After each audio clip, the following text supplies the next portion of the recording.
And we'll start with the refuge in bodhicitta.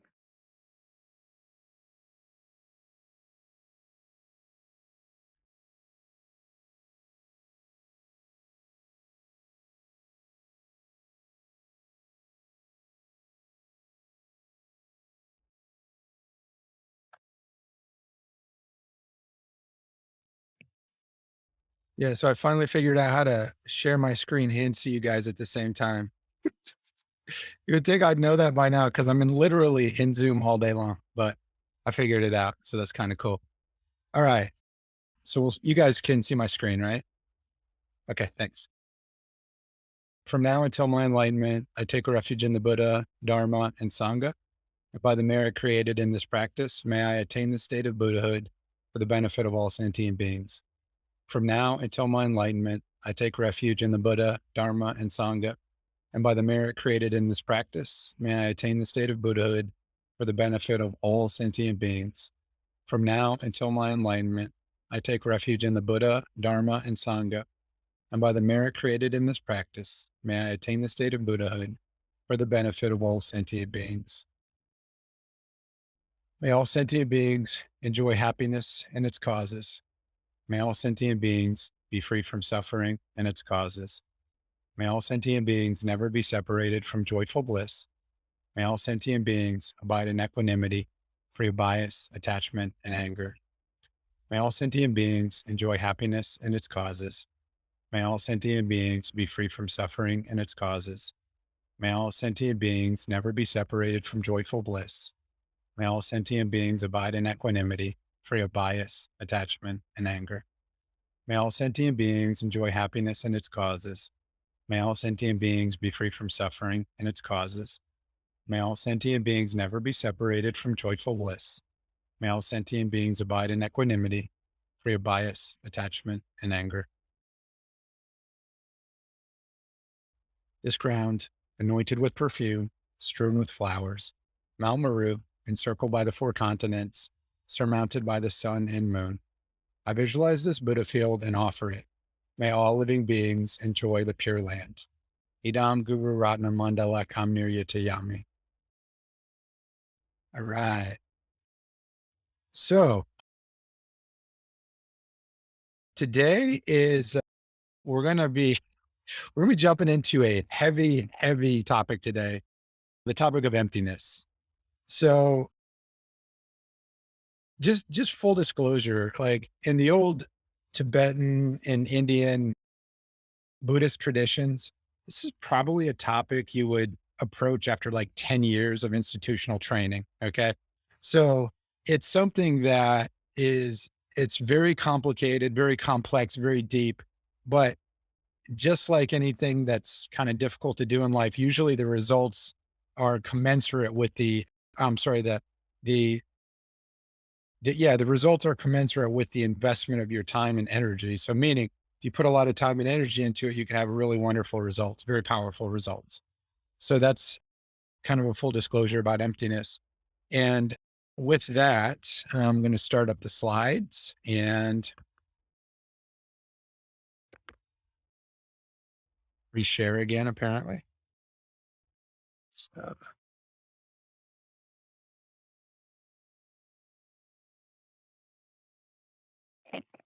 okay, so that's interesting. There's a sign in screen. It's very strange. You guys can see my screen, right?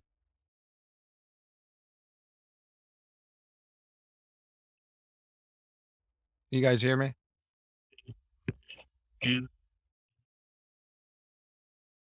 So you guys can see my screen now? Yeah. Okay, cool. All right. So let's get this party started. And just recapping what I just said, today's agenda is first and foremost, we always start with Jason's tech issues.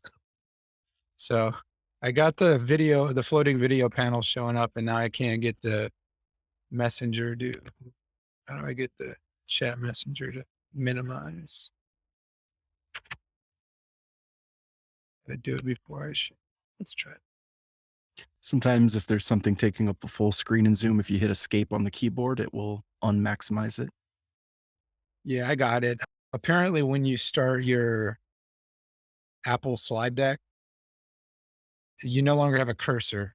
So if you play it, you no longer have a cursor. So then you can't minimize the chat thing. It's all good. Got her figured out. So thanks, guys, for joining. Really, this is probably one of the most powerful topics that we could approach together.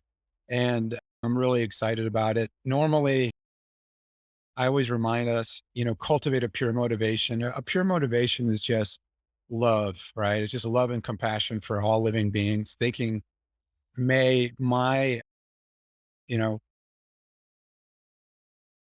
participation, I was thinking of the word participation, may my participation today in this Dharma activity benefit all living beings. That's pure motivation. So it's just love, compassion, and concern for the welfare of all living beings. Okay, so let's cultivate that pure motivation for just a moment.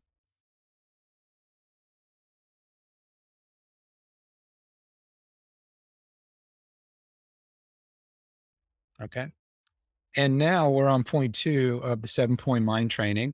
Of course, I'm not only doing 7-point mind training because there are many other Lojong texts that I'll be pulling in, but 7-point mind training is really kind of like the foundational text that I'll be using. Today's topic is training in the awakening mind, which is the main practice of the 7 points. So this is where we really get into the crux of the 7 points. So we'll be going through the first of like 6 or 7 of the main point, 6 or 7 sub bullets of the main point. Always posting up this reminder. There's tons of stuff being offered at IBC, Monday through Friday, 8 a.m. silent meditation. Everybody's warmly welcomed. And then Sundays are like the big day. So we got an 11, a 1 p.m. and a 3:15. And then Wednesday night prayers and chanting at 6:30. So everybody is totally welcome to join any of these. There's no prerequisites required or anything. So that's the activities. And then these are the 7 points of mind training. As always, I will share today's slide deck with you guys in the Slack channel. So you guys will have a copy of this, but this is the 7 points of mind training. And point 2, training in the awakening mind, the main practice. That's what we're starting on today. These are the sub bullets for point 2. So you got 5 sub bullets under the ultimate awakening mind, and then you got 4 sub bullets under the conventional awakening mind.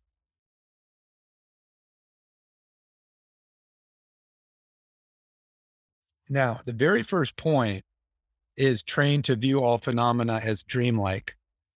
And I always kind of laugh at the structure of 7-point mind training because it's like emptiness is a big topic. And right out of the gate, it's like, boom, wake up. I'm going to obliterate everything you ever knew. And that's kind of what today's going to be. So as we go into this, the only thing I really ask for everybody, keep an open mind.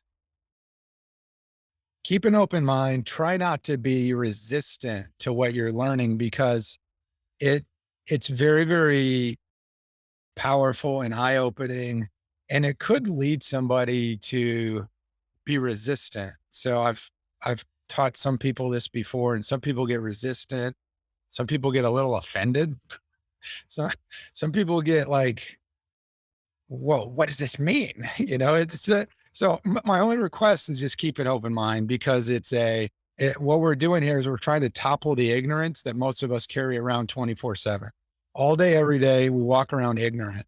And I don't say that to be insulting because I'm ignorant too. We all are. That's what samsara is about, as I've taught over the past 4 or 5 weeks.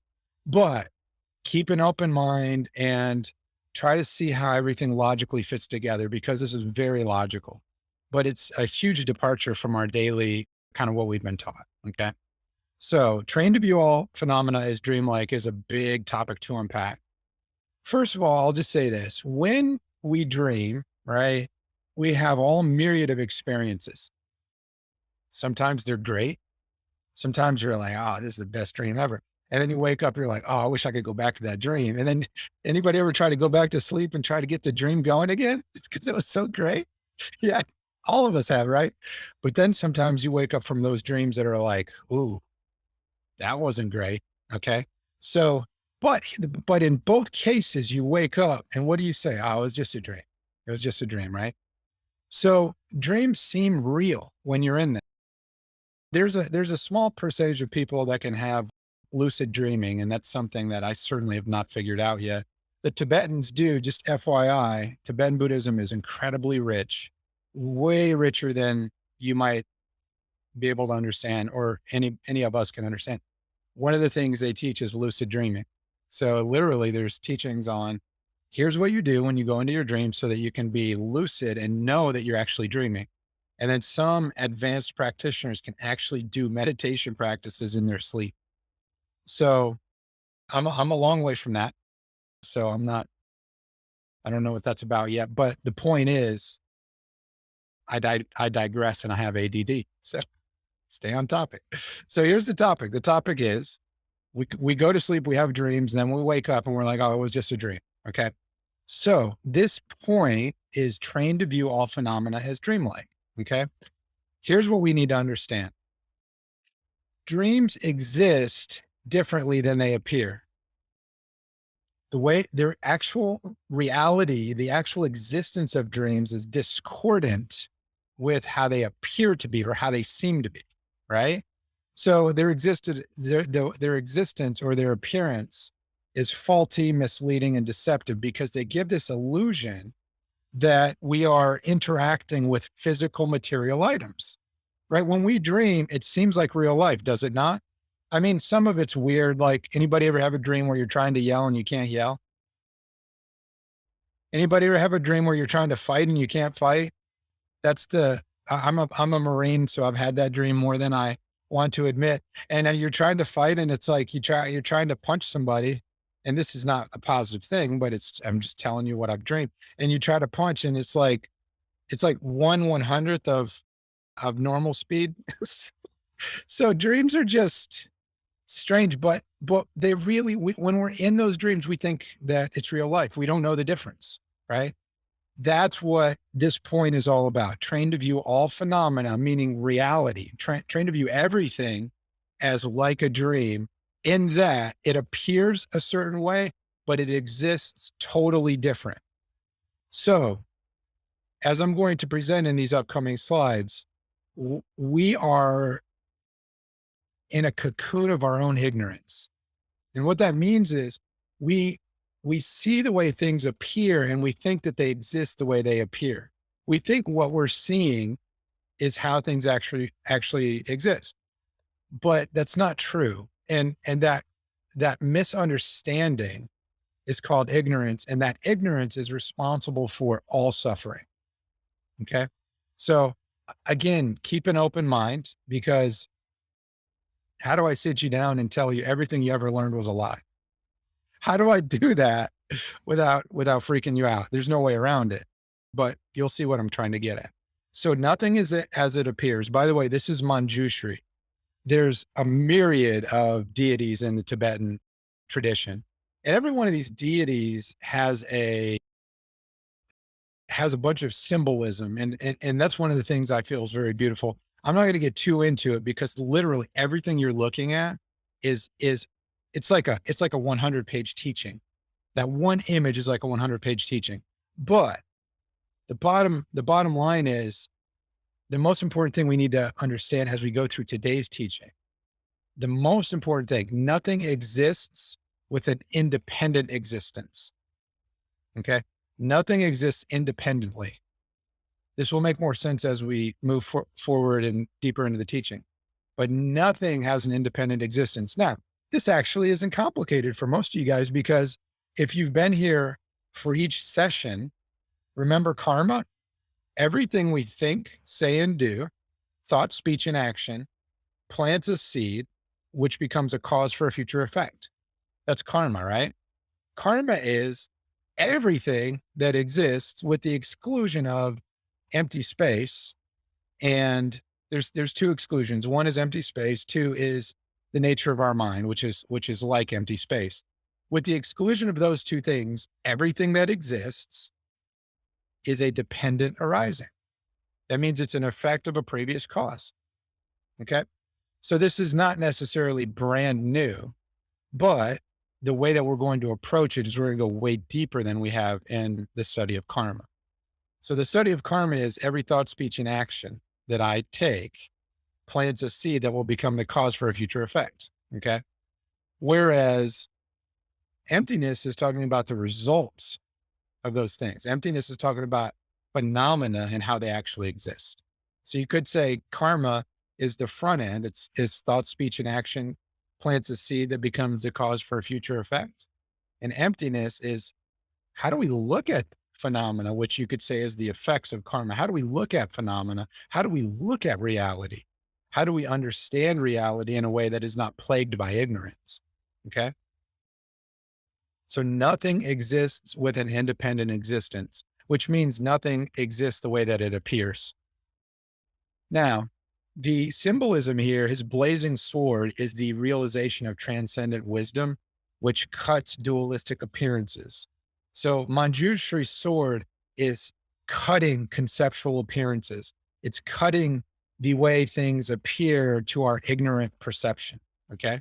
That's what that sword is. That sword is beautiful. That sword is love. It's love for us students who want to be happy, who want to be peaceful, who want to live in reality, what rather than living in our imaginations, which is really what this is all about.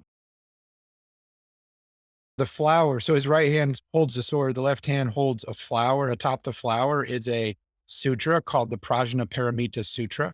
That is the Buddha's emptiness teachings. His emptiness teachings were very powerful. So Prajnaparamita is a Sanskrit term meaning the perfection of wisdom.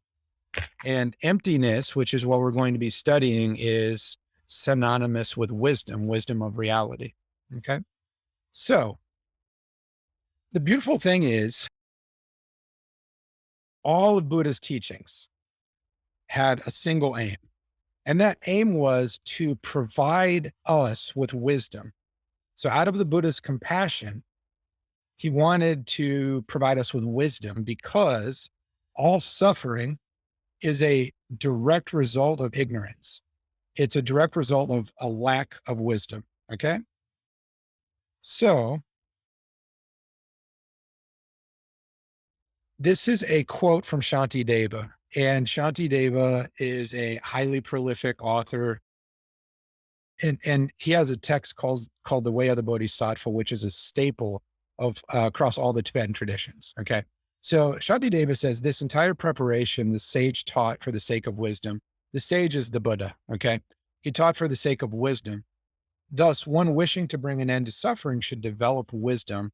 And then I added of emptiness because that's really the two terms are synonymous. Okay.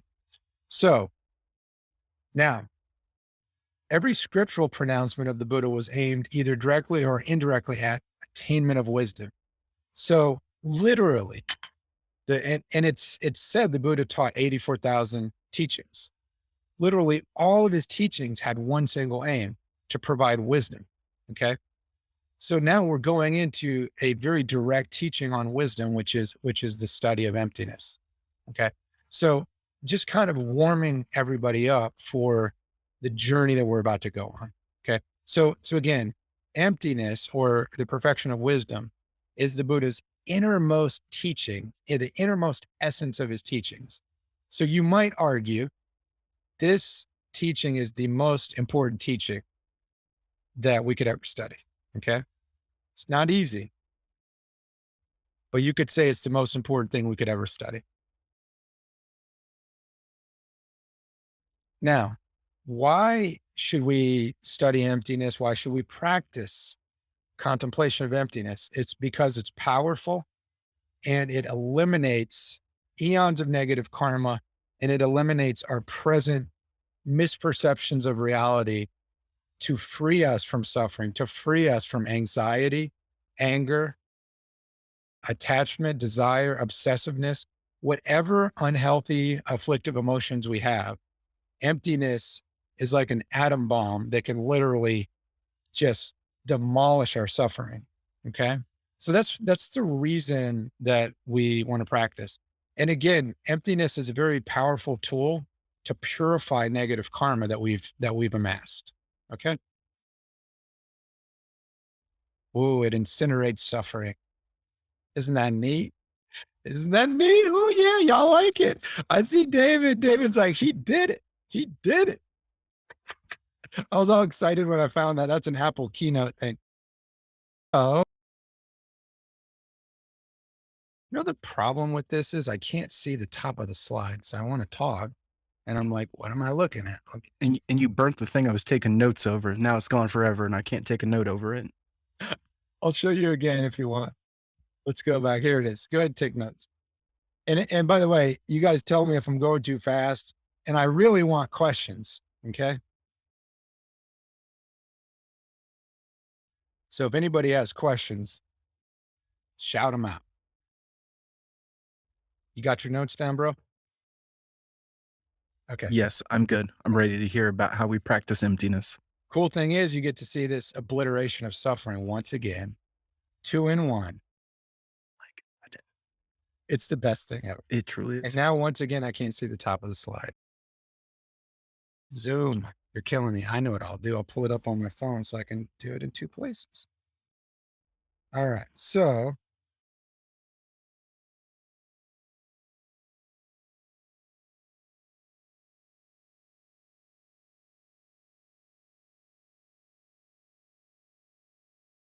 all right, this slide says 2 truths, right? Is that what it says? It does. Beautiful. All right. So conventional truths are said to be true from the perspective of a mind that does not see reality.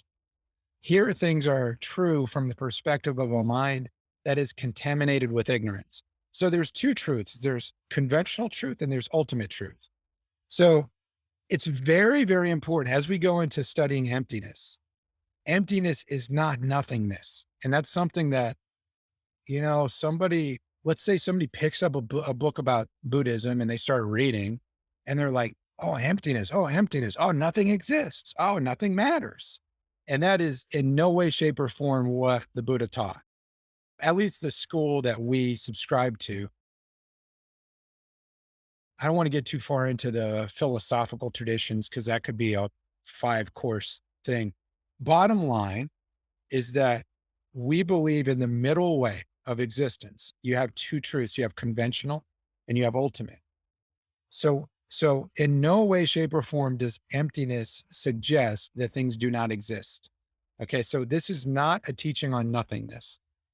It's very important that everybody understand that because that's called nihilism. And when people start believing that something is nihilistic, they start thinking nothing matters.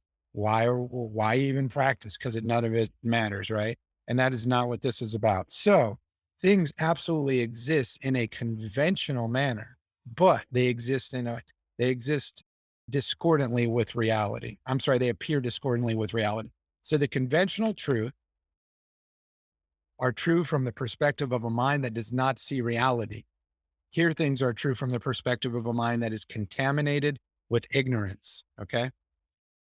It's kind of like you sit down and let's say you're a Republican, because I know most of you guys are staunch Republicans on this call.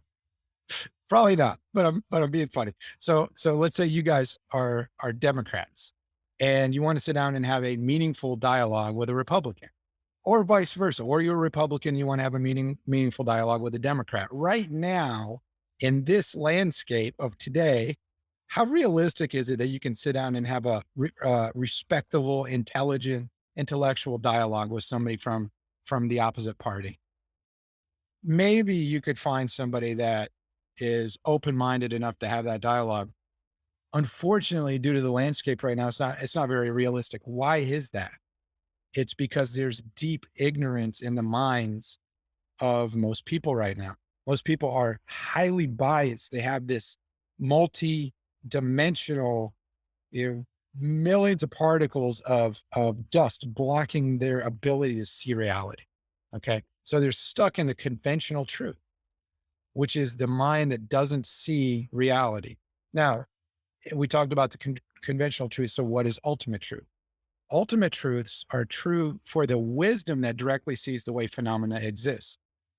So from this perspective, conventional truths are called false truths. In fact, one of the things that I learned from Mark, which was this may have been one of the most powerful things Mark ever told me, was just simply that the translation from Tibetan into English is called, it's Kunzab Denba. And I'm really bad with Tibetan, so don't make fun of me.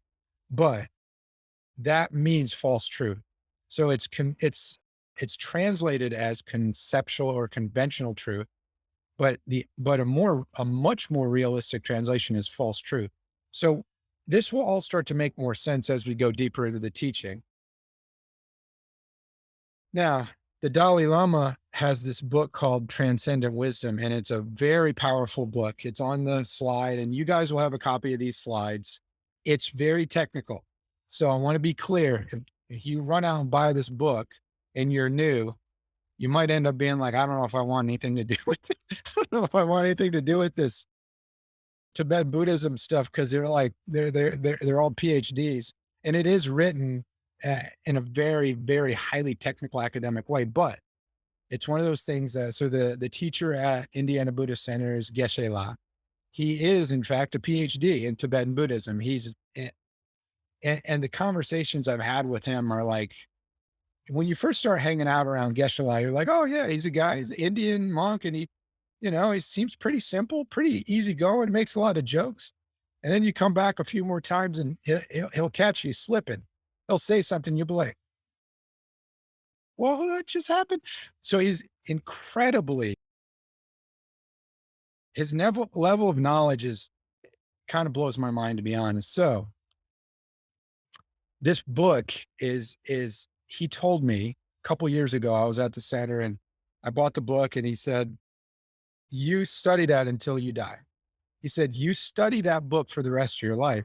I was like, the rest of my life, this one book? He said, yes, keep studying again and again, study that book until you die. And he says things like this out of compassion, because this book is the sword that can cut our suffering, because our suffering arises directly from ignorance. So from his book, he says, for a single entity, meaning one phenomena, you know, everything that exists, a table, a chair, a human, a company, every entity, we need to understand that they have two modes of existence. There's a superficial mode and superficial and an ultimate nature. So every entity has two natures. Those are the two truths. Superficial is synonymous with conventional. On the last slide, I said ultimate and conventional. Remember, conventional is kind of like false truths. Dalai Lama is prolifically calling it a superficial nature. Okay. So everything that exists has these two truths. Question Now, for you, sir. yes, sir. If I can fire two questions at you rapid fire here.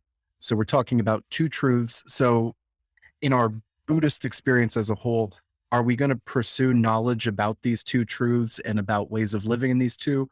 Or are we going to ignore conventional and only focus on ultimate? You said absolutely to both. So Absolutely. Julio. And you said suffering arises from ignorance. And this is a statement that you dropped on Wednesday too. And I told you I was going to hang back on any commentary on that. I was good to my word, but now it's Saturday. So you say suffering arises from ignorance. Is another way of phrasing that dukkha arises from ignorance? Yep. Question mark? Yes, sir. Okay. Absolutely. Yep. Okay. Dukkha meaning samsaric dissatisfaction. Okay. Absolutely. Yeah. And dukkha, you may or may not know this. In the time of the Buddha, they had wagon wheels.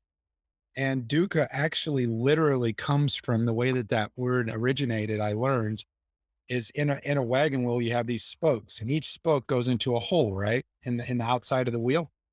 Dukkha is when one of those spokes gets dislodged.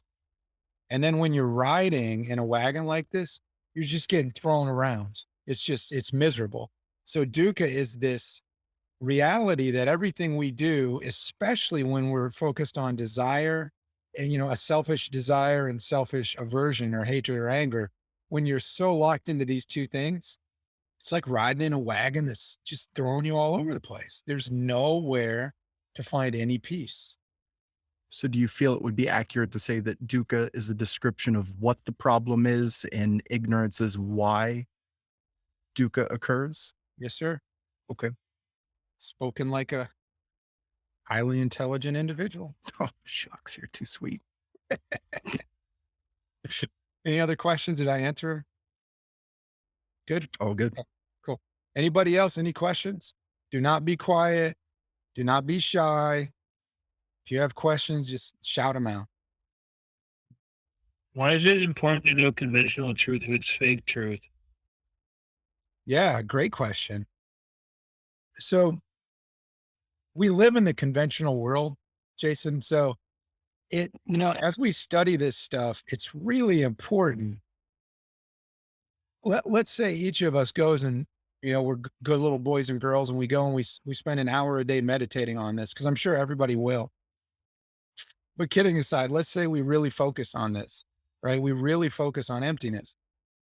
If you really meditate on emptiness again and again, you enter the view. Emptiness is called the view. If you enter it again and again, you're going to start to understand that conventional truth is completely false, deceptive, and unrealistic, right? But all of our compatriots, all the other humans that were around, are still living in conventional truth, and we are living in a conventional world. So there's multiple reasons that we must understand conventional truth. First of all, we have to understand the problem. We have to understand what causes our suffering, and it is the conventional truth that causes our suffering. It's believing things exist independent of causes and conditions, parts, and the mind that conceives and labels them. That's the cause of conventional truth. There's a slide dedicated to just that. But it's very important to understand these two truths, because if you don't understand the problem, you can't fix it. The other thing is, answer your question, Jason, we are not learning in a tradition that says nothing exists. If there was no conventional truth, then there would just be nihilism. So conventional truth is very important to understand, because things do exist. Things can hurt us or help us, but they just do not exist the way they appear. So did that help, Jason? Yes. Thanks. Great question. It reminds me of take the blue pill or the red pill. This is a little bit matrixy. We're starting to get into the matrix. It's funny because I watched that movie when I was really young and I was not into Dharma yet. And it was like, what? I didn't understand any of it. And then I watched it again like a year ago and I was like, oh my goodness, this is so dharmic. Yeah. Blue pill or the red pill. I love it. So now we're getting into the definition of Kunzab Dempa, which I mentioned earlier. So Kunzab Dempa, or the conventional truth, any phenomenon, a conventional truth or an ultimate truth, has both an ultimate nature and a conventional nature. So everything we interact with has two natures. One is reality. The other one is apparent reality. Okay. So conventional truth or conventional nature is the way things exist. They exist in a very deceptive way based upon concepts. Okay. And that ultimate truth is actually how they are. But everything has both of those natures. So you could look at a table and you could say the table looks like it's actually a table. From right there, I can look at it and say, that's a table. That's conventional truth. Ultimate truth is where you look at the table and you understand it's a result of 1,000 different factors that all came together just right. Okay. So I'll get more into that. But first, I really want to lay this framework for conventional truth. Its conventional nature is that it exists conventionally by mere name. It's a concept. It's a word. So the object's conventional nature is that it exists conventionally by mere name. Its ultimate nature is that it is empty of self-existence. Okay. So we're going to get more into this stuff. Each slide kind of builds on the previous. Okay. False truth. Again, when you hear conventional truth, it's okay to think of it as false truth. So kun means all and has the connotation of a variety and of many. Dzal means false or concealing. By the way, I rarely get into non-English words, but in this particular case, most of the stuff you guys read from time to time, if you start reading up on emptiness, you're going to hear everything called conventional truth. And I don't love that.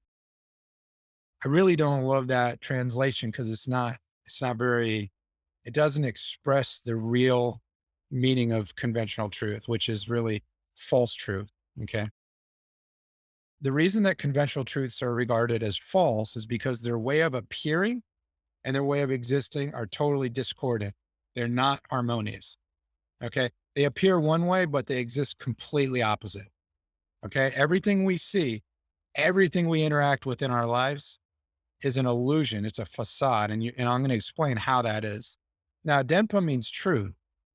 And in the case of conventional truth, it means it's true from the perspective of the true grasping mind, or true as far as the true grasping mind is concerned. True grasping is ignorance. It's grasping something to exist from its own side, which you'll understand more as we go on.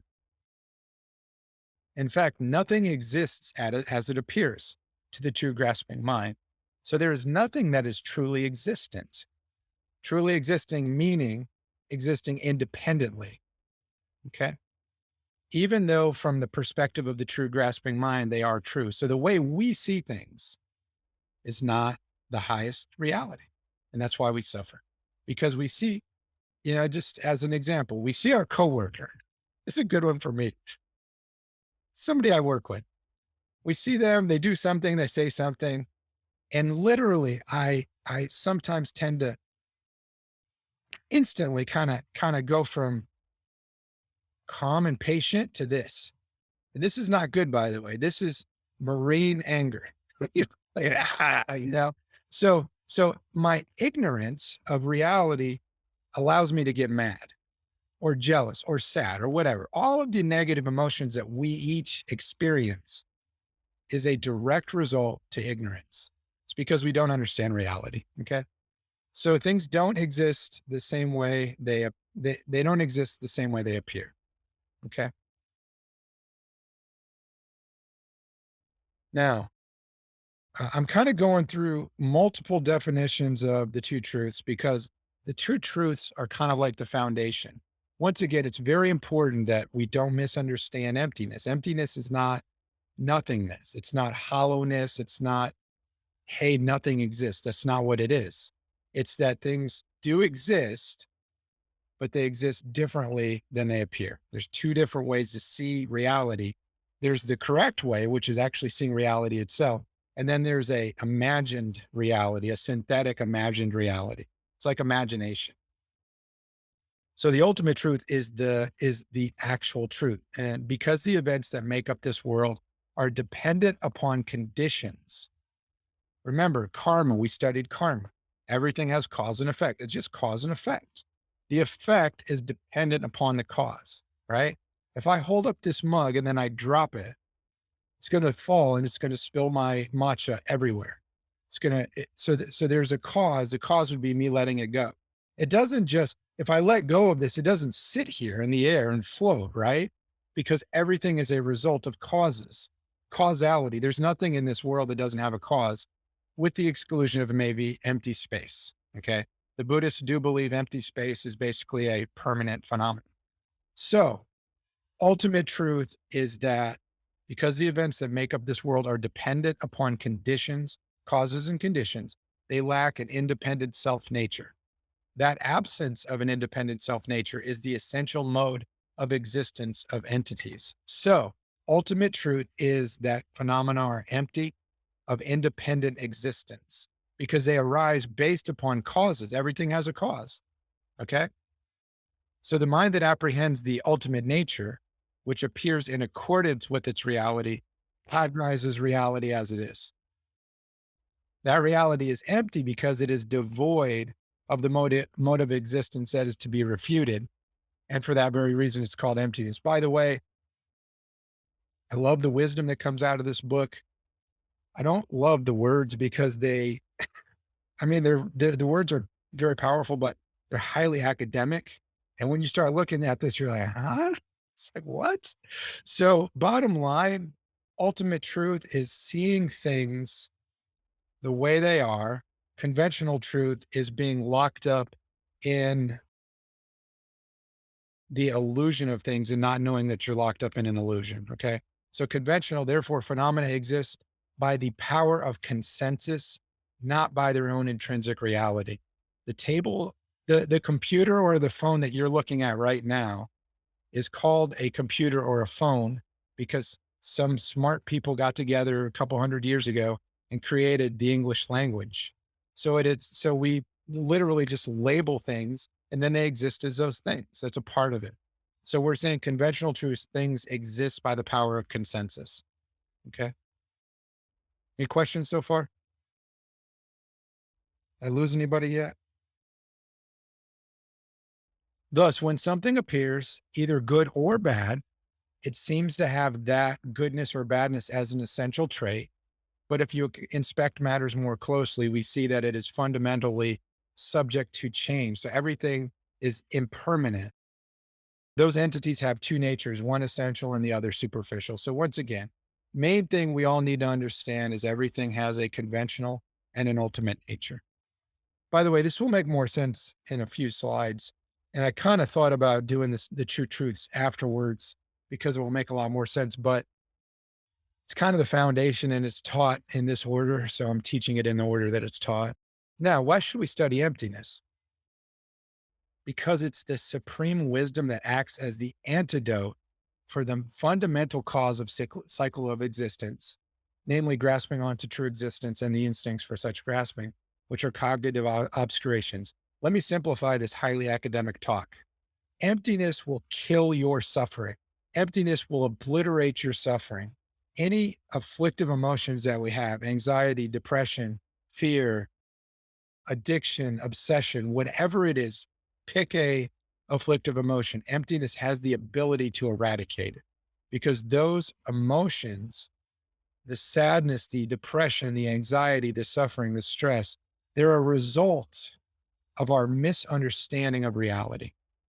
So what emptiness does is it teaches us how the world really exists. Okay. So why study emptiness? Because it will make you happy and it will completely change your life. Now, emptiness powerfully purifies negative karma. This is pretty amazing stuff here. So there's a sutra called the Diamond Cutter Sutra. A sutra is just a Buddhist scripture. Okay. The Diamond Cutter Sutra, the Buddha is teaching about emptiness. And he says, there's a river in India called the Ganges or the Ganga. It's spelled Ganges. So you would think it's called the Ganges. It's actually called the Ganga. But anyway, the Ganges, Buddha says, if you took every grain of sand in the bottom of this river, and every one of those grains of sand was a world. So just pretend you guys have all been to the beach, right? At some point. When you go to the beach, there's like infinite trillion grains of sand, or I don't know how many infinite grains of sand are on the beach. A lot, right? If every one of those grains of sand on the beach was a full world like this earth. Okay. So the Buddha is saying, if you went and you filled the whole entire, basically let's just say 1 trillion earths. You went and you filled 1 trillion earths with offerings to the Buddhas and the Bodhisattvas and the masters and all the beings that we consider to be full of love, compassion, and wisdom. So in Buddhism, you make offerings to show respect, admiration, and to understand what is worthy of following. Okay. So when you make an offering, it creates positive karma and merit. Buddha literally is saying here, you go and you fill in infinite 1 trillion earths with offerings. The whole earth is filled with offerings, gold, silver, precious metals, diamonds. You offer these to the Buddhas, Bodhisattvas. That will create infinite merit is what he's saying. But reflecting on emptiness for even a little while, wait. I'm losing my place. The offerings would be immeasurable. Okay. So the merit created from those offerings would be immeasurable. The Buddha says the merit of reflecting on the meaning of emptiness would be even greater. So that's a big deal. So when we start to contemplate emptiness, it demolishes the ignorance that keeps us suffering. The bottom line. So that's the reason that it's a worthy use of our time. There's another sutra called the Tatagadas Treasury Sutra. It says if one has done all 10 destructive karmas and he or she engages in the meaning of selflessness. By the way, selflessness is emptiness, which is ultimate truth. Okay. They have faith in and admiration for the primordial purity of all phenomena. He or she will not be born in unfortunate realms.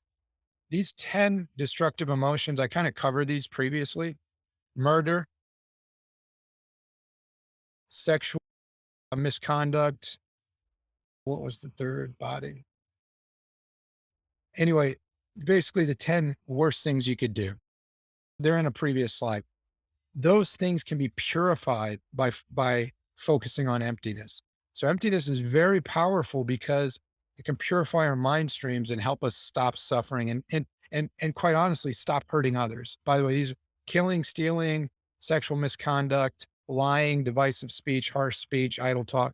All of these negative karmas that we've created can be purified by studying, contemplating, and meditating on emptiness.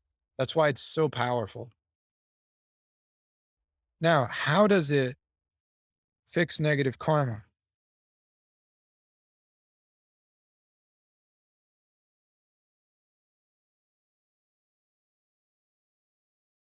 The way it purifies negative karma.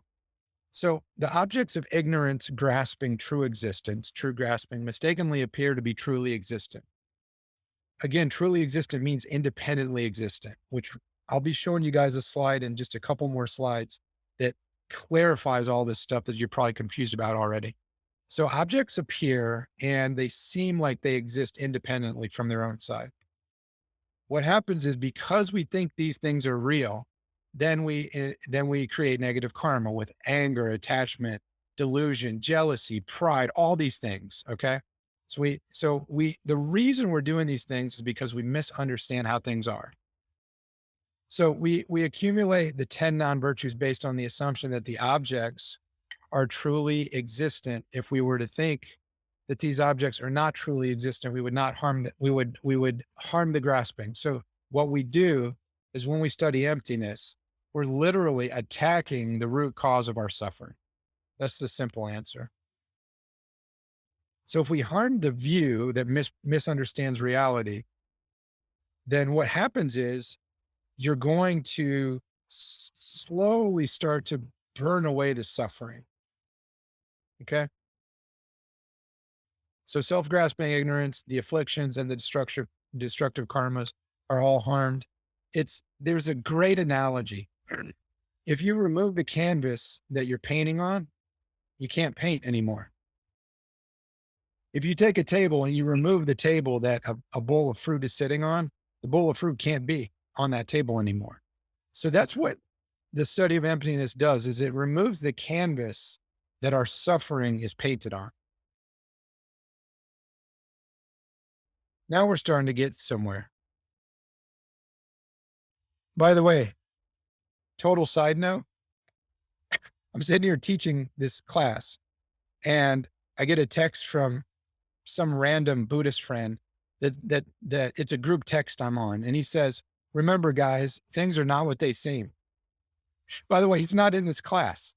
So don't ask me how or why he thought to do this, but very strange. Okay, now we start to get into, now things are going to make sense for you. I've done a great job of confusing the heck out of all of you. You're welcome. Now I'll clarify what we've been talking about. Once we get through this class, everything will make more sense. So how do things exist? All phenomena exist dependently. So Lama Tsongkhapa is the head patriarch, kind of like a second Buddha that created the tradition that we're a part of. Our temple is a Gelug temple, G-E-L-U-G. It's just one of the 4 schools of Tibetan Buddhism. Lama Tsongkhapa talked a lot about how the Buddha was brilliant for teaching emptiness as dependent arising because it simplifies everything. Okay. So how do things exist? They exist dependently, and dependent origination is the king of all reasoning. Now we're going to get into how things actually exist. So the main thing that we all need to learn is something called CPM. It's an acronym, okay? CPM. The C is that this is how things exist. So now this is going to start to make more sense. Things exist in dependence upon three things, which are CPM. C is causes and conditions. Okay. So nothing just arises with no cause, right?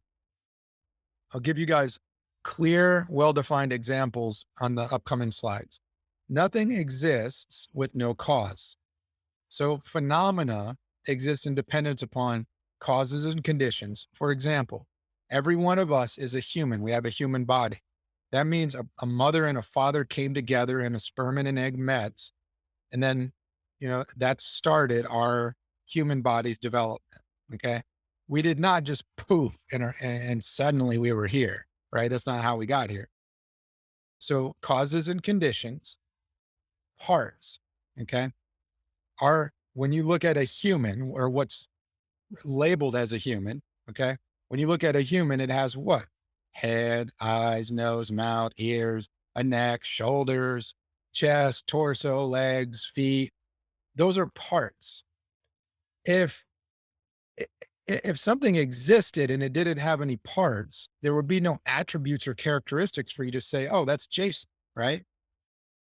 If I was just a blob with no distinguishable parts, you wouldn't be able to be like, hey, Jason. So things exist in dependence upon their parts. So you got causes and conditions, you got parts, and you got the mind that conceives and labels it. So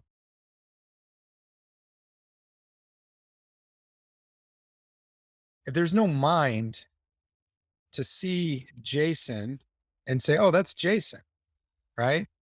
Then, or even better, if I was born 42 years ago and my parents were like, we're not going to name him, right? So if I was nameless, if I was never given a name, you guys wouldn't be like, hey, Jason. You'd be like, hey, dude, hey, guy, right?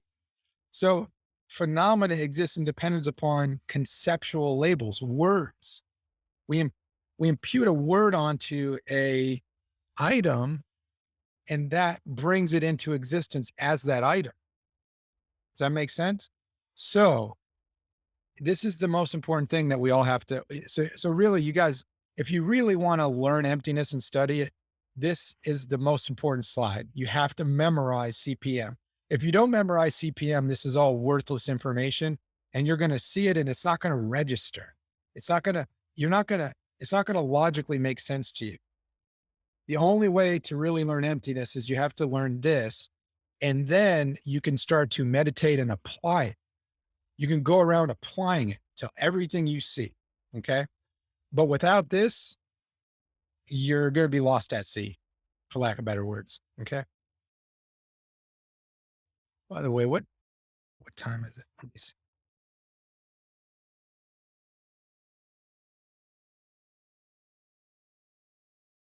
10:58.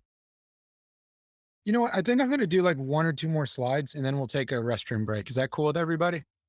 I know everybody's mind is mush, but a couple more slides since we're on it. So again, all phenomena exist dependently.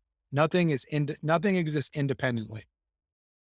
So that's and the things that it depends upon are CPM, causes and conditions, parts in the mind.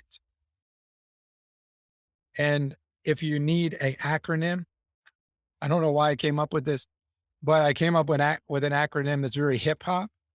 Can't phase me. Okay, very hip hop-ish. You can't phase me. CPM. Now I know that's totally goofy, but guess what? You guys are going to remember it now. You're going to be like, that dork made this thing stick. And then you can actually contemplate it. CPM can't phase me, but you gotta memorize causes and conditions, parts, and the mind that conceives and labels them. That's how everything that exists, it actually exists. Okay. Now, things exist and appear discordantly. So I've been talking about this. The way they exist and the way they appear is different, totally different. The way they exist is the ultimate truth. The way they appear or seem is conventional truth. So now that I've explained this better, CPM, now you start to see CPM is the left column. So things exist in dependence upon causes and conditions. That's the C. The way they seem to exist is they seem like they're independent of causes and conditions. So when I just showed up on the Zoom, when you first got here, you're like, oh, Jason. Your mind was like, that's Jason. Your mind wasn't like, oh, he's a dependent origination. His parents had sex and then he came. We don't understand reality. We just think, oh, that's Jason. And then guess what happens? When you're interacting with people, you label somebody as a jerk. And then when you see him, your chest burns because he's such a jerk. He's so selfish. That guy's so selfish. I do so much for that guy. And why doesn't he understand what I do for him? This is not cool, man. I'm doing so much for that guy. And then guess what? Every time you see that guy, you feel anger, hatred, and rage in your heart because you believe that he is a jerk. You believe he's fundamentally a jerk. That's why this stuff matters, is because all of our destructive habits and emotions are based on the ignorance in the right column, because we think he's independently a jerk. We just think the guy's a jerk. So that's why we have to learn this stuff. So the way things exist is they're dependent upon causes and conditions. Guess what? If you really think somebody that you know is a jerk, I want you to tell me where on their body is their jerkness. Is it their elbow? Man, that guy's elbow, that's where he keeps his jerkness. Where's it at? Is it his kneecap? Of course, it's nowhere. You can't find it, right? You can look everywhere in this guy's body and you're not going to find a jerk. Guess where the jerk comes from? Right here. You're imputing a label. So what we do is we create our own problems and then we get mad at them as though they're coming from out there. I'm so mad. But we're creating it. We're so crazy and we just don't understand it. So again, I digress with my great ADD. Things appear and exist differently, two different ways. They're at odds. We've been snookered. We've been bamboozled with that right column. Now, CPM, causes and conditions, things exist in dependence upon causes and conditions, parts, and the mind that conceives and labels them. So they depend on parts. So the only reason you can say I'm a human is because I have a head, neck, shoulders, back, stomach, chest, blah, blah, blah. I got all my body parts. If I didn't have all these parts, I wouldn't be a human, right? You wouldn't be like, oh, that's a person, right? So we exist, the car, you look at a car. If it didn't have wheels, tires, steering wheel, windows, doors, it wouldn't be a car. It would be something else. It exists in dependence upon its parts. Without those parts, it doesn't exist. Okay. But when we see the car, we don't think, oh, that's a car that exists in dependence upon its tires, wheels, doors, windows, seats. We don't think like that. We just think it's a car. We think it exists out there. Okay. And then lastly, phenomena exist in dependence upon the mind that conceives and labels them. Now, we think things exist, the way they seem to exist is independent of our own labels. So that is the biggest issue, is that we don't realize we're creating all the suffering inside of our minds. We're creating it because of ignorance, because we're ignorant of that left column. So how do we eradicate the ignorance? We eradicate it by again and again becoming familiar with reality, which is the left column, which is the ultimate truth. Okay. I think this is a good stopping point because everybody's brain is probably destroyed. Let's pause for Q&A before we take a tea break. Did I totally confuse everybody? Honestly, be honest. Not much. I do have a quote that I'd like to bring up when you were mentioning about calling others jerk. Yeah. So it's saying, I am not what you think I am. You are what you think I am. Oh, I like that. Can you say that one more time? It's like the Matrix. Yeah. I am not what you think I am. You are what you think I am. Mm, brilliant.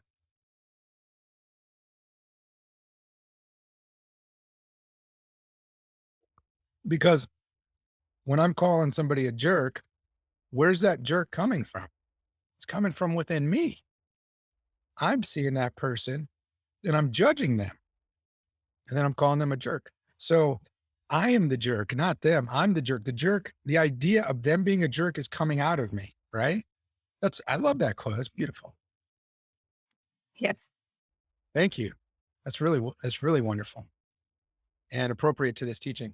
Anything else, guys, before we take a break? Any questions? Does this kind of make sense to you guys? Little, little bit. Emptiness is not easy. Doug, what do you think, Doug? Say something.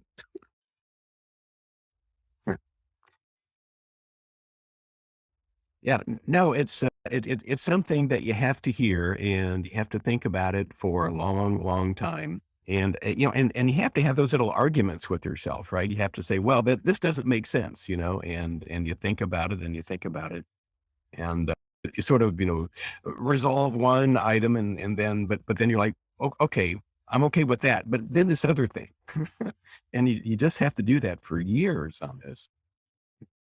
Yeah.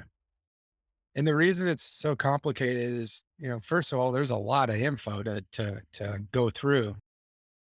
Second of all, it is discordant to how we view the world. I mean, every one of us, we were taught from a very young age. I'm guessing most of your parents were not, Buddhist. So we're taught, that things are what they seem, and then we go through life. And when we don't get what we want, life doesn't go our way, we're totally broken and sad and depressed. And if only we were taught the highest reality, things would have been a lot different. But now we've been given it, so we're very lucky. So it's great. All right, T&P break. Does that sound good? It's 11:06. Maybe come back at 11:16. 10 minutes. That sound good? Cool. I'm gonna pause the recording here. Invite like I did on Thursday. Absolutely not. Yes, of course. I was doing the math in my head. If there were any double negatives, you were just pulling my leg there. You're so silly. And thank you. Thank you for allowing me. Just for anybody that's interested, I always find it very beneficial when I'm learning something new to talk to other people that are early in their journey in whatever that thing is. So if anybody feels like they're early in their Buddhist journey and would like to get together and talk about where they're at currently, I've got a few people that are interested, and I'm thinking we're probably going to put together a little Zoom meeting just to chat about what our experiences are. Nothing led, and nothing with any of maybe some of the super smart people there to judge us. Give us just a chance to talk about what we've experienced so far and what works for us, what we like, what we don't like, and maybe learn a little bit from each other. We can talk about how great Jason is at doing this, things like that. There. See, I'm being nice to you now. So if anybody's interested, let me know, shoot me a message on Slack or in Zoom, and I will totally put you in the loop when we put that little meeting together. Thank you, Jason. Yeah. Thanks again for doing that, David. I think it's awesome. And we really should look for opportunities to do this kind of stuff where we get together and talk and analyze, like, hey, we're learning these things. What do we think? So I just think it's it's a great chance to build some community, especially now where a lot of us are more isolated than we wish we were. So cool. So as we kind of get back into the class, does anybody have questions now that you've had a sec to digest some of the onslaught of data I threw at you? Does anybody have questions about anything? I know somebody has questions and they're just like, yeah, I don't really want to. Yeah, Dave. I keep talking. Bro. I follow your track of emptiness will destroy ignorance. Destroying ignorance will lead to better karma. I follow that. I follow the two truths. I'm not connecting the two topics together, though. I'm not connecting emptiness to the two truths. What am I missing here? Yep. Great question. So I'm going to get into, like, in a couple slides, we're actually going to start looking at, it's one thing to say, hey, look, the way things exist is independence upon causes and conditions, parts, and the mind. That's one thing to just say that. But then you really have to take that and you have to start applying it to things in the world. And to directly answer your question, the ultimate truth is that all phenomena exist with no independent, inherent, intrinsic nature. That is emptiness.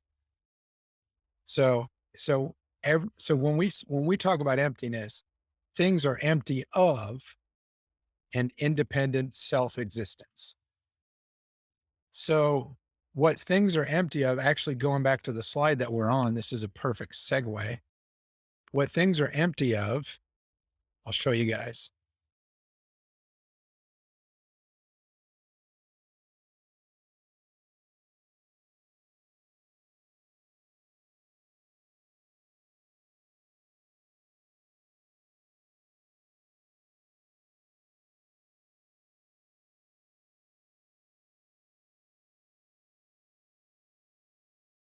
Okay, there we go. All right. So the left column, the left column is ultimate truth. And so when we say the way phenomena exist is independent upon CPM, remember, can't phase me. Causes and conditions is the C, P is the parts, M is the mind. So everything that exists that way. So what it's empty of is its opposite. So when we say something exists independent upon causes and conditions, it's empty of existing independently of causes and conditions. So empty just means it's lacking that particular attribute, right? Does that make sense? It does. Yeah. I failed to connect those dots like that. No, it's cool, man. It's a great question. I'm sure like 6 others had the question and they're like, I don't want to ask this. So thank you for asking. And anybody else, does anybody else have questions? And please do not be quiet. If you have a question, it's really important. This is a topic where you could misconstrue, misunderstand it. And so I really want you guys to feel free to ask questions. Coolio? All right. So we're pretty much done with this slide. And again, the way things exist are on the left. We call that ultimate truth. And then the conventional truth, remember, conventional truth is false truth. Conventional truth is, I'll give you an example. You're driving on the highway and somebody cuts you off and makes you think you're about to get in an accident. Anybody ever had that happen? So when that happens, don't you get that? You get really irritated because it's like, you almost just made me get in a car accident and we almost all died because of you, because you needed to cut me off and get into my lane. So I think even reasonable people, when that happens, there's an emotional feeling inside of us. But what happens next is where we believe that guy is a jerk. And we don't believe. So what we do is we call him a jerk. And then what we see is this guy is horrible. And some people, all right, I'm going to tell you a quick story. I don't want to digress too far, but it's kind of funny. A couple of years ago, I think I told you guys a couple of years ago. No, I don't think I told this. 2018, New Year's going into 2018. I was in Chicago. I'm meditating. I'm doing Tonglen, which you guys will learn. And some of you may already know, but I'll be teaching it in the coming weeks. So I'm doing Tonglen, which is where you breathe out love, you breathe out white light, and then you kind of visualize that you're extracting people's suffering and you take it into your heart. So I was doing Tonglen, and whenever I do Tonglen for animals, I just start crying because especially the animals in these facilities where they're being farmed, is this horrible existences. So I'm sitting there crying, and then, so I had this great meditation and I felt pure compassion. And then later, we're me and my family, I'm driving us from Chicago back to Indy, and this guy cuts me off, and he did it in a way that was it was very dangerous. And he almost caused me to get into he almost caused me to hit him. And the cars were real tight at that particular time on what's that road from Chicago to here? It's a 2-laner, right? Whatever that road is. I forget what it is. So the cars were real tight, you know, and because they get kind of backed up and then everybody's on each other's bumper. This dude cuts in, and something happened, and the old Marine came back, even though I did compassion meditation that morning and I was crying, and I just saw red. And I basically wanted to do certain things to him that I'm not going to share with anybody because it doesn't help to talk about bad, negative, violent actions. But that was what I was feeling. So that moment I'm seeing this guy, there's a reason that I'm sharing this for 2 reasons. Number one, as we progress on the path, you're still going to have instances of negative emotions. They're going to come up. This is not a linear path. You're not going from like, I start here and then I go up, I go up, I go up. In my experience, it's like a circle, right? It's like you start in the middle, and when you first start circling, you experience those negative emotions often. They repeat, they repeat. The bigger the circle gets, the less frequently you experience negative emotions, right? And then eventually you get to a point where it's like you just don't experience negative emotions.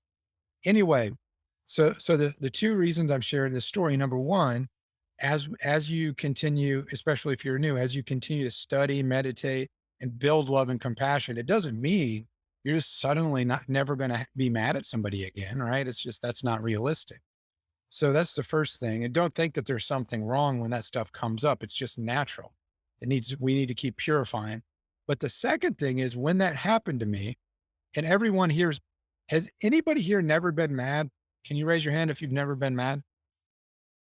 Everybody's been mad, right? When you get mad, you're not like, hey, so that guy that was on the road, right? I really believed he was a jerk. I thought he was the worst human being ever born on any planet in any universe ever to exist. At that moment, that's what I thought. And I thought he was a jerk from out there. I didn't think I was adding anything to that.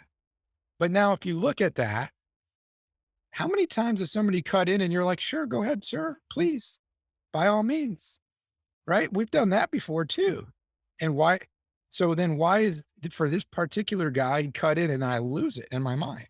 It's because I'm creating the whole thing. That's point 3 down here. Dependent upon the mind that conceives and labels. My mind saw this, and for whatever reason, I felt. So the way I don't want to get too far into what he did, but I was justifiably upset, but it's a choice. So the mind that conceives and labels something, we are creating all day long. We're creating the situation. We're projecting our whole world right now. That doesn't mean we're creating a table by looking at that thing that's to be labeled a table. That's not what it means. We're not producing physical material, but we are definitely producing, oh, he's good, he's nice to me. She's horrible. I do so much for her. She just doesn't understand it. Oh, this guy, I don't care about him. We're creating that. Okay. And that's what this emptiness is we need to learn the true nature of reality so that we can see what we're doing and then cut it and stop it. Because once we cut that, we're going to be completely peaceful and blissful, because we're not going to be running around creating stories about how that guy was a jerk for cutting me off. So, all right, now we're getting into something called the object of refutation. So the object of refutation is the independently existing phenomena. In that last slide, it's the right column. It's just the opposite of CPM. That's all it is. It's the opposite of CPM. So the object of refutation are objects which seem to be truly existent phenomena existing independently of CPM, causes and conditions, parts in the mind that conceives and labels them. Those are the objects of refutation. Okay. By the way, This whole emptiness thing applies to the self and to phenomena. So usually the way that the masters teach is first you start contemplating the emptiness of yourself, of the me, the I. Then you start contemplating the emptiness of all phenomena. But the equation is identical. It's identical. Everything, there is nothing that doesn't exist in dependence upon other things. Okay. CPM, everything exists in dependence upon CPM.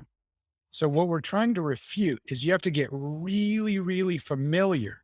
This kind of goes back to what Jason asked earlier. Why should we study conventional truth? Because you need to know what you need to know what you're supposed to be fixing, right? It's like you got to know, you got to admit you have a problem before you fix it, right? All self-help groups, you start by admitting you have a problem. Now, when we investigate, we need to analyze how these things appear to us because especially when this is new, kind of like Doug said, this is something you can do for years and years. And still, it's not like, we all have different karma and we have different understandings of this stuff, but this is something you have to familiarize. When you familiarize this into your mind and you do it so much that it becomes a part of you, your whole view is going to change. And you're not going to get mad at that guy when he cuts you off because you're going to say, oh, wait, I'm creating that. I'm calling him that thing, but it's coming from inside of me. It's coming from my mind. Okay. So we need to deeply analyze and investigate how things appear to us, then investigate how they actually exist. And we need to understand the contradiction. This analysis must be done again and again to loosen the hold that ignorance has on our perception of reality. Once again, emptiness is not non-existence. Non-existence would be called nihilism.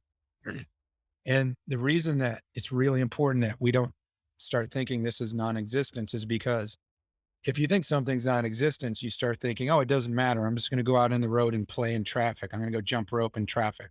Like, no, that's not things. This is not about life doesn't matter, nothing matters. This is also not an excuse to go out there and lie, cheat, and steal and do everything you want because it's just empty. It's not that at all. In fact, this is a beautiful point. One of the ways that if you really are beginning to realize emptiness is your compassion starts to grow. I mean, your compassion really grows. And that is a sign that's known to be a sign of having realized emptiness. And the reason for that is because you start to see the truth and you feel an inordinate amount of sadness about all the avoidable suffering that happens every day. It's all avoidable. Okay. So what Dalai Lama is saying here is that things are not non-existent. And we know that because they can help us, they can hurt us. If you run into a wall, that's going to hurt.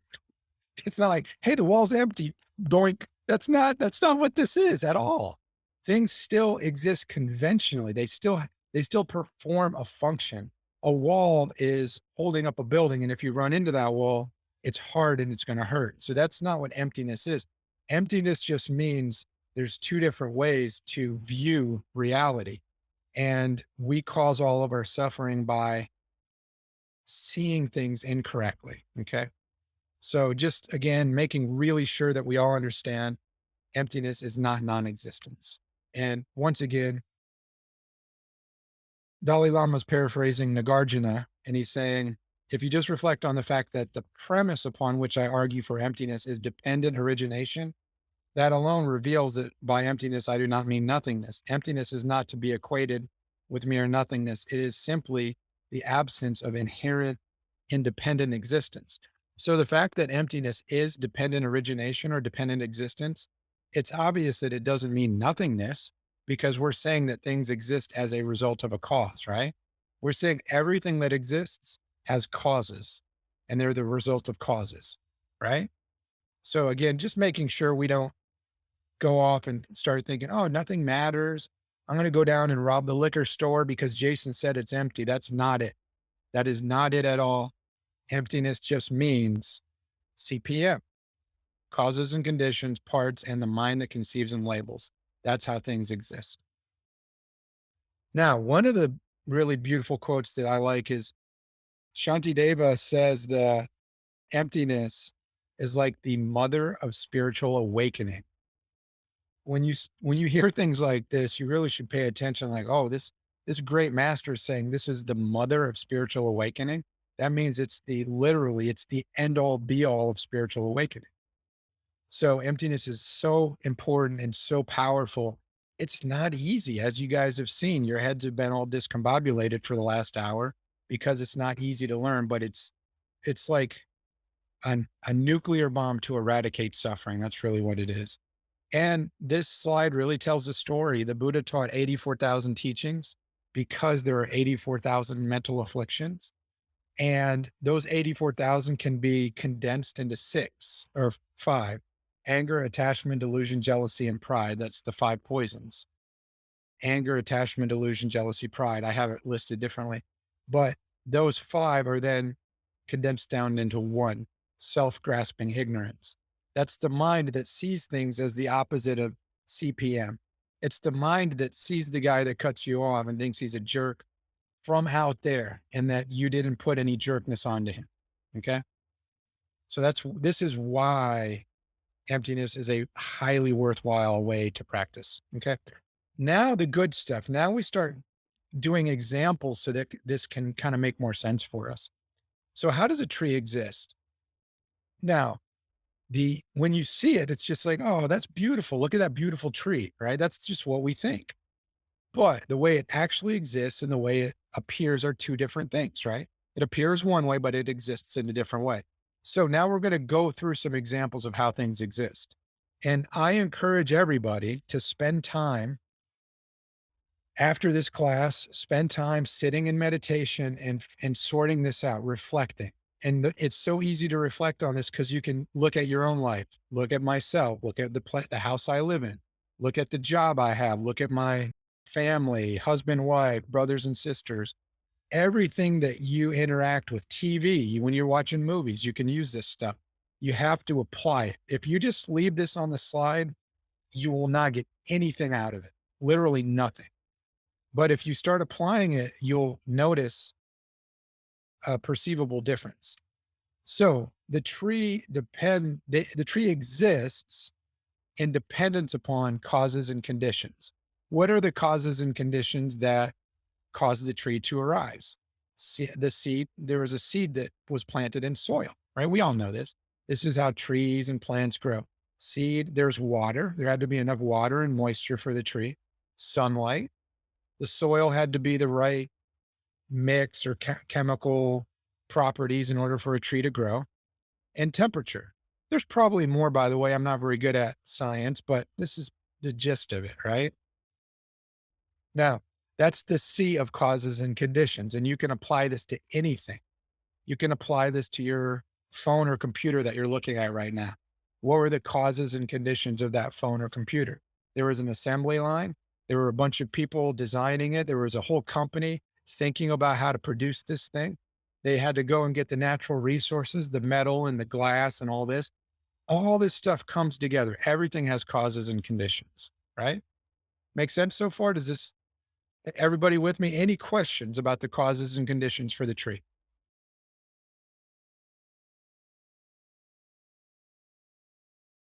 The parts, pretty simple. The parts of the tree are the roots, and under the ground, you got the roots, the trunk, the branches, the leaves, the flower, the fruit, the seeds that they drop. All of this is the parts of a tree.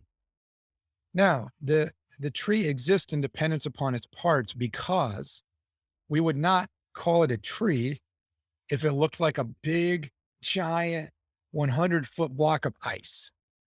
Then you would call it a giant block of ice. You wouldn't say that. Look at that tree. Your friends would be like, I'm taking her to the doctor, right?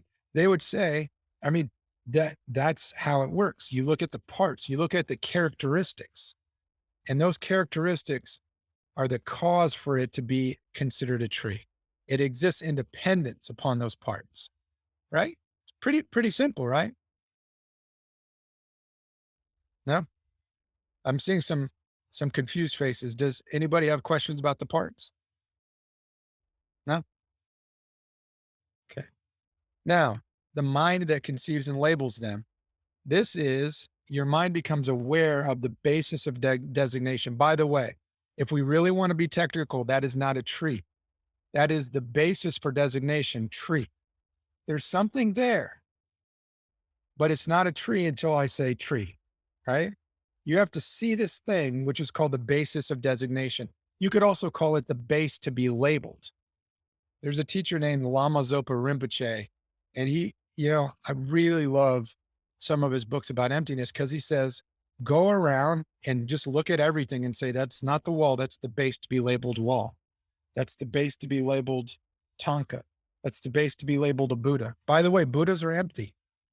Like most religions would be like, no, the Buddha's not empty. Everything else fine. Not the Buddha. That's not how we roll. The Buddha's empty. Guess what? Emptiness is empty. Everything's empty. So the tree is existing in dependence upon causes and conditions, parts, and the mind that conceives and labels it. When you look at it, this stuff is not obvious, right?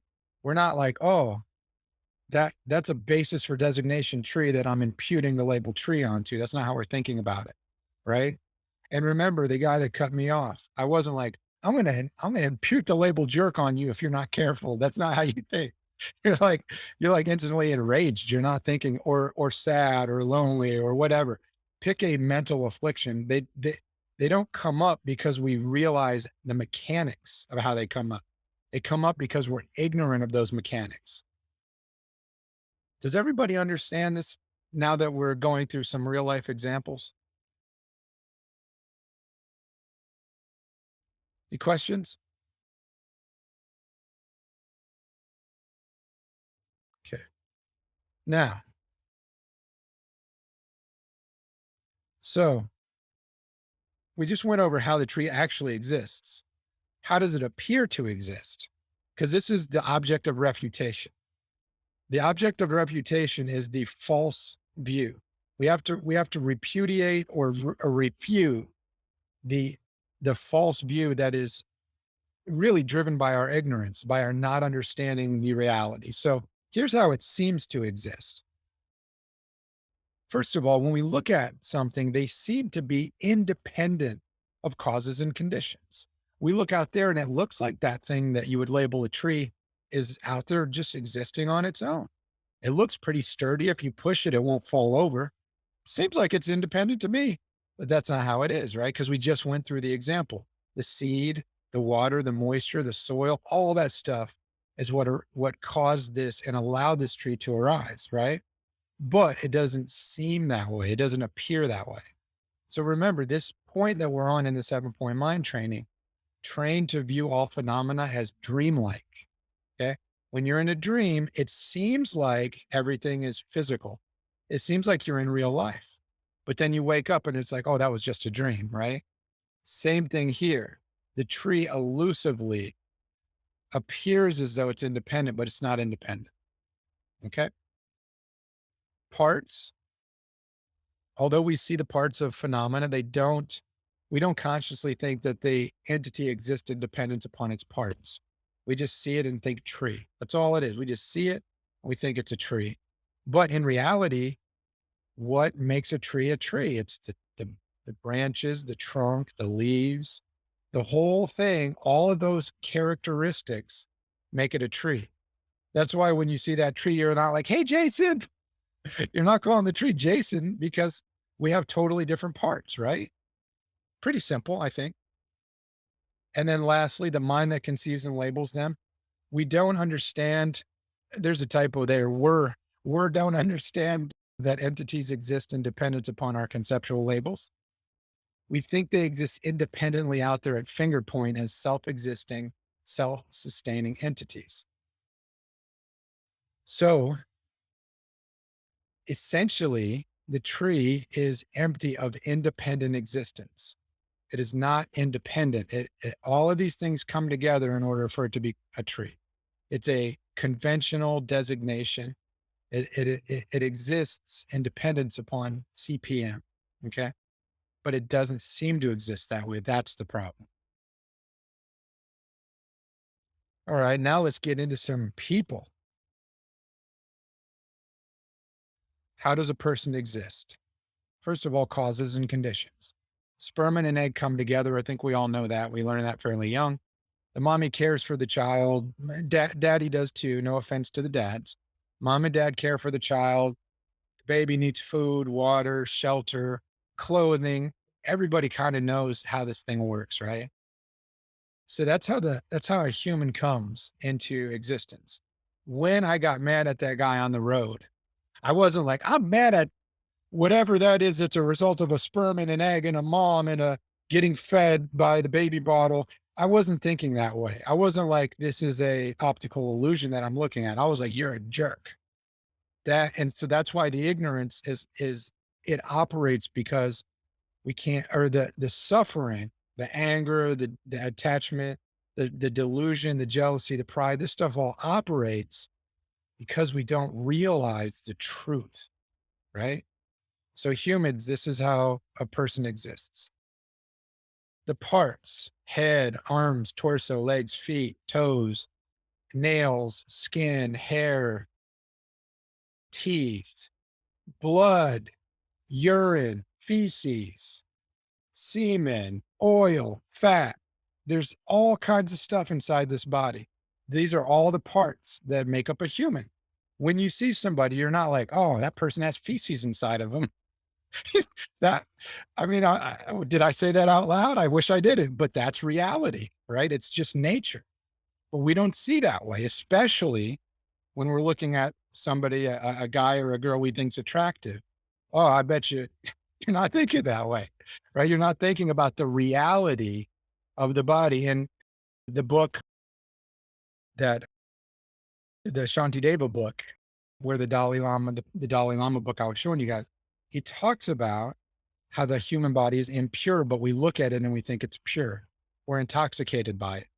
And then he even talks about how, you put cologne or perfume on that body, and then you're thinking, oh, that's so attractive. Literally, it's two different things. You've got cologne and then you've got the body. If somebody doesn't shower for 2 or 3 days, how's that going to be? Like, so it's an illusion. The whole thing's an illusion, and it's driven by ignorance and desire and aversion and all that. Okay. So causes and conditions for the human, the sperm and the egg, mommy and daddy come together. That's the causes and conditions. The parts are just head, arms, legs, torso, right? And then the mind that conceives and labels the person is you see a basis for designation. Remember, on the ultimate level, you can't say that this is Jason. This is the basis for designation that you put from your mind on here. You guys see this, whatever this is, you see it and you say Jason, right? Or Doug or David or Jason or Kabia or Thomas or blah, blah, blah, blah, blah. It's the same with all of us. You see the basis for designation and you impute the label. But you think that that's Jason out there. You think that's really independently Jason, right? Any questions?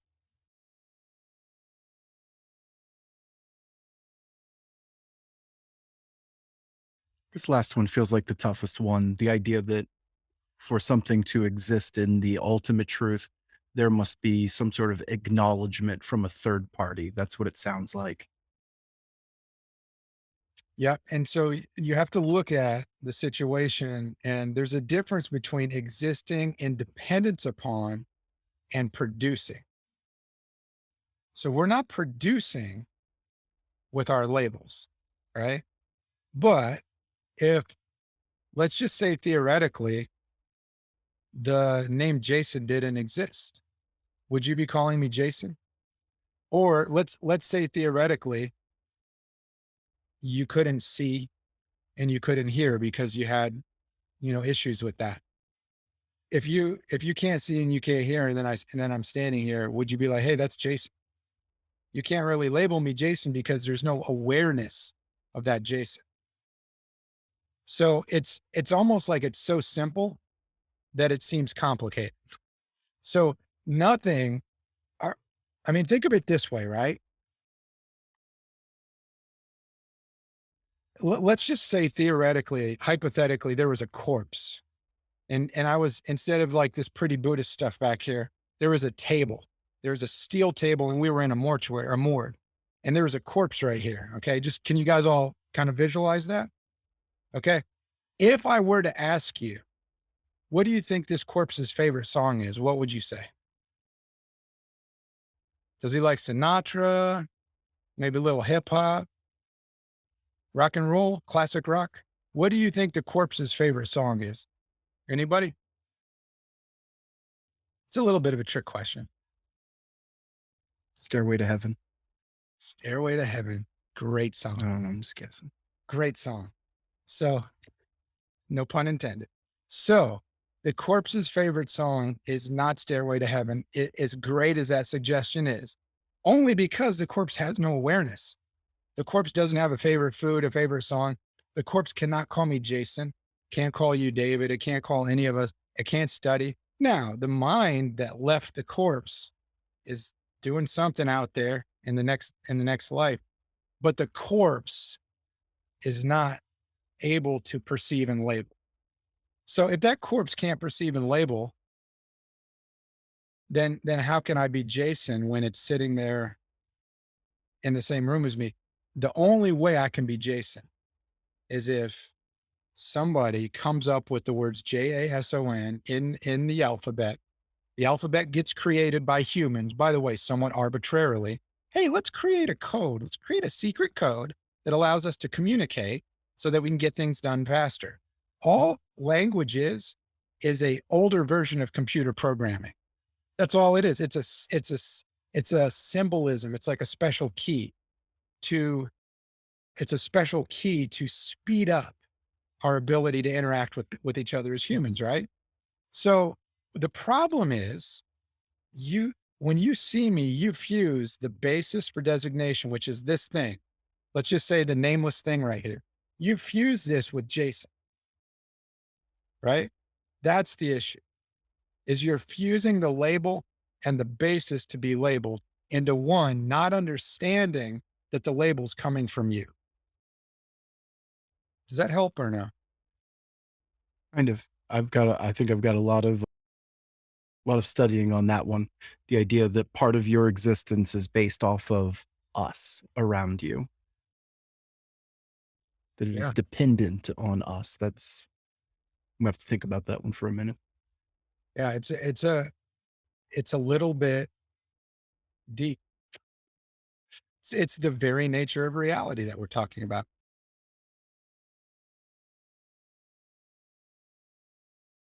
Yeah, Well, it's also similar to everything is relative to everything else. exactly. Yep. Yep. It's similar to that. Yeah, we call that mutual dependence, right? So without fat, there can't really be skinny, right? Without tall, there can't really be short.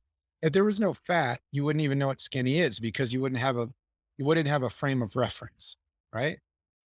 And now, but what we're talking about here is the mind that labels it, and everything is that way. When I first started studying emptiness, what I would do is I would meditate on the breath for 5 or 10 minutes and get myself calm. And then I would say, what am I? What am I? What is this Jason? And then I would look at the words JASON and I would analyze them and I would say, what is this Jason? What is this? Well, it's 5 letters, I think, JASON. It's 5 letters. Each one of those letters came from the alphabet that some dude or dudes created in like 1800 or 1700, whenever it was created. It's man-made. It's synthetic. It's like if I was to say, hey, your name is, you're the pink gummy bear king. And I just come up with that because I'm creative. You're now the pink gummy bear king. Well, okay, that's interesting, but what's the basis of that? So the point is, you have this thing called language, right? And it has letters. And then if you start picking those letters apart, it's like, well, okay, that I guess my name is, you can easily separate it. And then the letters themselves, how do they exist? Well, if you look at the screen, the word mind becomes aware. The only reason you can see those words is because there's a contrast. There's a blue background and white letters. So if you start thinking about all this, and then you think about the spoken version of your name, so then the question is, okay, so are you the written version of your name? Or are you the spoken version of your name? And are those two things the same? So you can analyze this stuff without a teacher. All you need is a quiet room to sit in, and you have to be very curious. What is all this? How does this all exist? Right? That's what I used to do.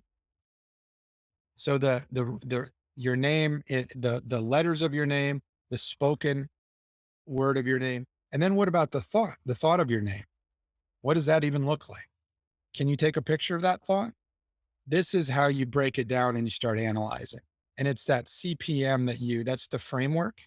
You want to look at the CPM, and then you want to compare how things appear versus how they actually exist. I know that's a lot to swallow. Any questions?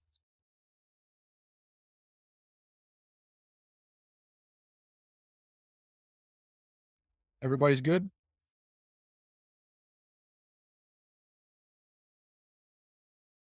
This is slide number 29. So we made pretty good progress. I'll show one more slide before we stop, because this was me in the car. This was me when that guy cut me off. During the morning, I was crying for all living beings, crying for their suffering, wanting to save all their suffering. And then in the afternoon, I wanted to hurt this guy because he cut me off. It is what it is. Now, how does anger exist? Because remember, everything is empty. That means everything exists differently than we think it does. Everything exists differently than it seems to exist, right? So how does anger exist? Causes and conditions. By the way, you guys can use this framework for everything. Everything you've ever known, you can plug it through this framework, and you need to analyze, does it make sense? Do not take my word for it. You really have to analyze. So anger, the causes and conditions are external stimuli. By the way, all external sense stimuli are sight, sound, smell, taste, bodily, tactile sensations, and thoughts. That's all there is. Our whole existence is those 6 things, which, by the way, as a side note, that's kind of funny. I find that funny. Everything we've ever known seems so real, but it's just sight, sound, smell, taste, touch, and thoughts. Crazy. Okay, now the external stimuli comes in. It's a sight, a sound, a smell, taste, or a thought, a touch, or a thought, and then it leads to an unpleasant feeling. Okay, so a feeling, Buddhism, a feeling is something that's pleasant, unpleasant, or neutral. It's not like how I'm feeling mad or I'm feeling sad. A feeling is just a categorization: pleasant, unpleasant, neutral. Okay, so a feeling comes in based upon the stimuli. It's the guy that cuts you off, right? Cuts you off on the highway. An unpleasant feeling arises. By the way, this is happening in fractions of a second, right? Unpleasant feeling. And then the unpleasant feeling arises. And then we don't realize this, we are averse to our own feeling. We're not even really reacting to the outside world. We're reacting because we're mad that we were just feeling scared that we got cut off. This should make you laugh because we are so ignorant. We're confused. We think we're mad at the guy, but we're mad at the feeling we're feeling inside. So we're really mad at ourselves. So the cause comes in. And then what are the parts of anger? The parts is just this collection of sensations. It's maybe your chest is hot, your heart's pounding, right? Adrenaline's going. You want to go and do something. What the biologists call it, fight or flight, right? Fight or flight. There's another one, fight, flight, or freeze. I think now they added freeze, the 3 Fs. So you have all of these things happening. And these are the characteristic parts. You could do the same thing with anxiety, fear, desire, addiction. You could analyze your addictions. Whatever we know, everything we know, we can analyze using CPM. There's nothing off limits. Okay. And then the mind that conceives and labels it. So we become aware of this basis of designation to be labeled anger. Remember, it's not anger. It's a basis to be imputed anger. we put the word anger on top of this, whatever, all these things on the parts, right? And this happens based on the mind seeing the characteristics, and then we fasten a conceptual label called anger onto all of these sensations, like the aversion, the resistance, the heart's beating too fast, we're really tight, all your muscles get tight, blood starts pumping into all your limbs, your legs and arms because you're ready to fight. And then we call that anger. Questions?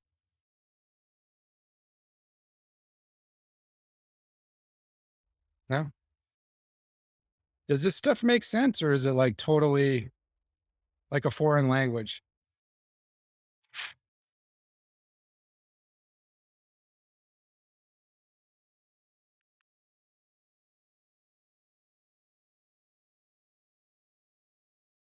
What do you think, Andrew?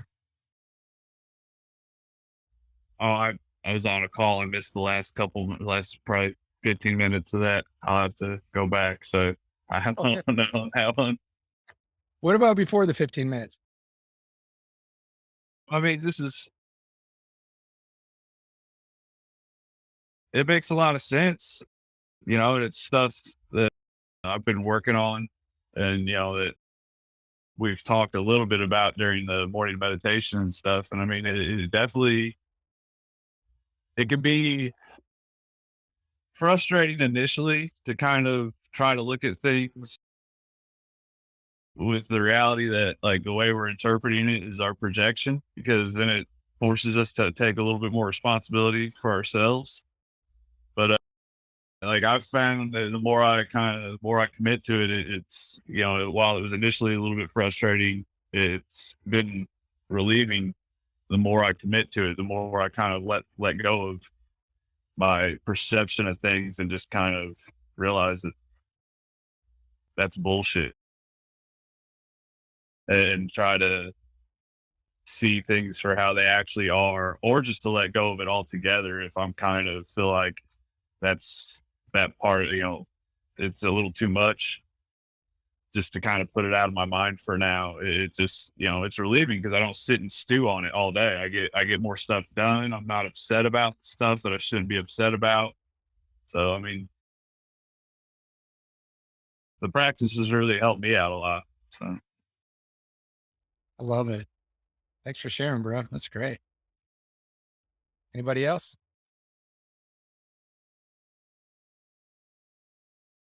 Hey, could I add something, Jason? Of course you can. So what on that great slide you had, with the really cool tree, and I think the slide was how the tree actually exists. There's a really great mental exercise we can do there, because we were talking about the three ways to look at it, and so there was something we all used to do when we were 4 years old. It's like, you're having a conversation with a 4-year-old, and you say there's a tree there, and what do they say? Why? It, Oh, why? and and you say, well, there's a tree there because of causes and conditions. There was a seed and water and sunlight, and they're like, sunlight. Why? Well, also, but sunlight's there because there's the sun. Why? Well, the sun's there because it formed over billions of years. Why? And well, there's a supernova. Why? And keep doing that. And keep progressing that down until you can't go any further, and see what's there. See what you have mentally there when you can't go any further. And you can do that with all of those, right? Have a really good mental exercise. And actually, spoiler alert, what you'll find is you get to a belief, just an opinion. It's like you can't prove the next step. When you ask why, at some point you're stymied. Yeah. And yeah, really good exercise to do. And by the way, it's like we at some point we stop asking why, because it's inefficient. And so we sort of learn how to effectively function in the conventional world, and we stop asking why. So go back and do that again. One of the things I've done when I do emptiness meditation is start looking at all the causes and conditions that cause the origination of my life, right? And each of us can do this. And you start thinking, okay, each of us have two parents, right? They have two parents. So that's four. All four of them have two parents. That's eight. How far back do you go? Just think about this. Each one of us has trillions of ancestors. And then how far back do you go to that? You go back to an amoeba and then a bacteria. It is amazing. I mean, I don't know about you, Doug, but when I've done that, you end up becoming very disoriented. And that's a very positive thing, because all of the things we grasp that we're comfortable with, that are familiar in this current, world that we're living in, start to slowly dissolve. And you're like, oh, things are not what I think they are. So everything is sort of a holograph, it's like a holograph and this is one of my slides. I know we're late. I'll quit in a sec. One of my slides is a holographic elephant. So when you look at this, in fact, it's the next slide. When you look at this elephant, you look at it and it's like, oh, it's an elephant. But the thing is this elephant is made of light. It's a reflection, right? And that's actually how all of these things around us are. They're reflections of the causes that, that contributed to their arising. And those causes that caused this body to arise, they were the reflection of causes. And and then you go back, and if you keep asking why, you get to a point where you're like, it's okay. I let go. I surrender. It's way too complicated to get it. And before I was focused on this selfish me, and all of a sudden I'm like, I'm a speck of dust and in the realm of infinite, basically. Right? So beautiful. Any other questions, concerns, ideas, thoughts, feelings, or jokes? Jokes are cool too. Anybody? No? We take a field trip and visit that tree. I think it's in Japan, but I really don't know. That thing is game. beautiful. That thing's beautiful. I'm in after vaccinations. All right. Let me get the prayer pulled up. And then we will dedicate the merit. Remember, just kind of FYI, when we finish any positive action, whether it's practicing Dharma or meditation, or just making coffee for your loved one, or feeding the birds, or whatever good thing you do, dedicate it to the good of all beings, because then it actually grows. May the supreme Buddha, or may the supreme jewel bodhicitta that has not arisen, arise and grow. And may that which has arisen not diminish, but increase more and more. And the land encircled by snow white mountains, the source of all happiness and benefit, flows in your person, Chenrezig Tenzin Gyatso. Please remain until samsara ends. Just as the Bodhisattva Manjushri and attained omniscience and Samantabhadra too, so now do I dedicate these merits to train and follow in their footsteps. As all the victorious Buddhas of the past, present, and future praise dedication as supreme, so now I too dedicate these sources of my merit for all beings to perfect good actions. All right. Well, sorry we're 10 minutes late, but it was a great session. Any questions before we convene? All right, guys. Well, thank you, everybody, for joining. Appreciate it. Thank you. Everybody be safe and have a wonderful weekend. Sorry we didn't meditate, but there was so much ground to cover. I'll make sure we meditate next week. So, all right, guys. Thank you so much. Everybody be safe. Take care. Thank you. Have a good Thanks, guys.